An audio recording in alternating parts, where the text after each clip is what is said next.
الشرک باللہ، کہ اللہ رب العالمین کے ساتھ شرک کرنا۔ اب سوال یہ پیدا ہوتا ہے کہ اللہ رب العالمین کے ساتھ شرک کرنے کا مطلب کیا ہے؟ اللہ رب العالمین کے ساتھ شرک کرنے سے مراد یہ ہے کہ کوئی شخص اللہ رب العالمین کی ربوبیت میں کسی اور کو شریک ٹھہرائے، یعنی وہ یہ گمان کرے، یہ عقیدہ بنا لے کہ اللہ رب العالمین جو کائنات بنایا اس کائنات کو بنانے میں، مخلوق کو بنانے میں، یا اس کی عبادت کرنے میں، یا پھر اسی طرح موت و حیات میں، یا ذلت میں، رسوائی میں، عزت دینے میں اللہ رب العالمین کا کوئی اور بھی ساجی ہے، کوئی اور بھی شریک ہے۔ اسی طرح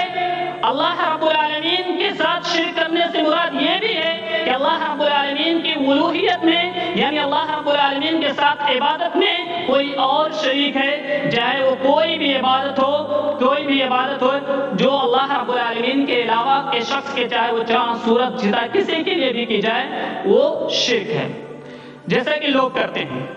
کہ اللہ رب العالمین کے علاوہ کسی اور کے سامنے رکوع سجود کرنا شرک ہے، اللہ کے علاوہ کسی اور کے سامنے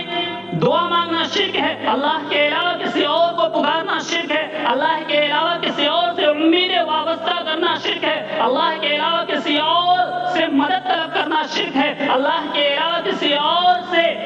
کے سامنے ہاتھ پھیلانا شرک ہے۔ تو یہ شرک کی قسمیں ہیں۔ تو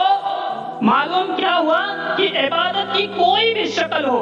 جو اللہ رب العالمین کے علاوہ کے سوا کسی اور کے لیے کی جائے، وہ شرک ہے۔ اگر مشرک یعنی شرک کرنے والا دنیاوی زندگی میں اللہ رب العالمین سے اپنی گناہوں کی معافی تلافی نہ کر لے، اور تو وہ شخص جہنم میں ہمیشہ ہمیشہ جلے گا، اور اللہ رب العالمین اس کے گناہوں کی معافی نہیں فرمائے گا۔ جیسا کہ آیت کے اندر، قرآن مجید کے اندر اللہ رب العالمین نے سورہ بقرہ کے اندر بیان فرمایا کہ اِنَّهُ مَن يُشْرِكْ بِاللَّهِ فَقَدْ حَرَّمَ اللَّهُ، کہ جو شخص اللہ رب العالمین کے سوا کسی اور کے ساجی ٹھہراتا ہے، اللہ کے ساتھ کسی اور کو شریک ٹھہراتا ہے، إِلَّا حَرَّمَ اللَّهُ عَلَيْهِ الْجَنَّةَ، تو اللہ رب العالمین اس شخص پر جنت کو حرام کر دیتا ہے، اس شخص جنت میں داخل نہیں ہو سکتا۔ وَمَأْوَاهُمُ النَّارُ، اور وہ ہمیشہ جہنم میں ہی رہے گا، اور یہ ظالموں کا ٹھکانہ ہے، بہت بڑا گناہ۔ تو معلوم کیا ہوا کہ شرک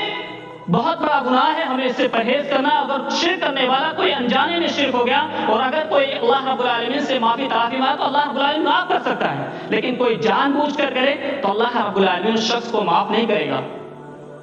تو شرک تو ان 7 مہلک گناہوں میں سے جس سے اللہ کے نبی صلی اللہ علیہ وسلم نے اجتناب کرنے سے کے بارے میں بیان فرمایا کہ اس سے دور رہو، اس سے اجتناب کرو، اس سے رک جاؤ، تو پہلی چیز کیا تھی؟ الشرک باللہ، کہ اللہ کے ساتھ شرک کرنا۔ یہ مہلک گناہوں میں سے برباد ہونے میں، انسان کو تباہ و برباد کرنے والے گناہ ہیں۔